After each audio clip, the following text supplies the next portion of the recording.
Hello, what's up mga loads? For today's video mga loads, magluluto pala tayo dito ng pritong bangus. Pinakas po yung bangus natin dito mga loads. Ito na po yung bangus na tinimplahan ko na, pinakas ko na siya.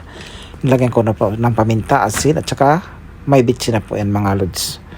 So syempre, magpainit na rin tayo ng mantika sa kawali. Pag mainit na, hindi ko muna ilagay yung piprituhin ko dito kasi may nakita akong isang hack sa social media. So gagayahin ko yun na maglagay muna ng cornstarch. So ito na, nailagay ko na yung cornstarch, tapos saka ko na ilagay yung isda na ipiprito ko. Tingnan natin kung effective ba yung hack na yon. Dito natin mapapatunayan kung totoo ba yon or legit ba yon. Dito winisik-wisik ko muna yung mantika para mapantay yung pagkaluto at least maluto yung sa ibabaw. And then after a few minutes mga loads, syempre babaliktarin na natin to para yung kabilang side na naman ang lutuin natin. Ito na, the moment of truth. Tingnan natin kung hindi ba sunog.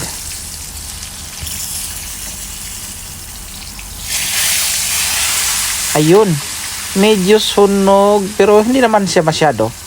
Medyo lang, yung parang balat lang na ano siya, nasunog. Pero hindi naman masyado. May pagka-brown lang naman, hindi naman talaga totally nasunog. Pero okay na yan, goods na yan mga loads. So effective pala yung nilalagay natin na cornstarch. So pagkatapos nito mga loads, ang ginawa ko dito is binabaliktad ko na ulit para ito yung paraan ko para maging crispy yung piniprito ko.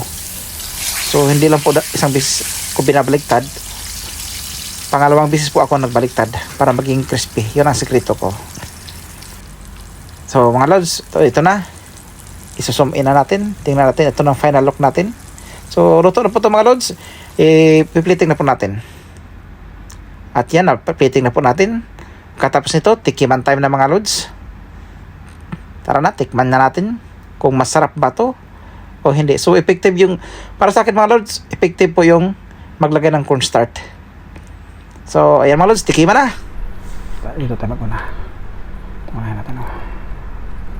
Itong malaking, itong walang butong part, itong unahin natin.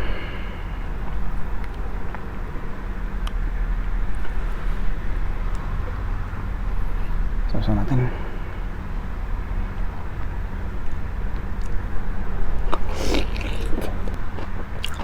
Ay nako po, ang sarap po mga loads.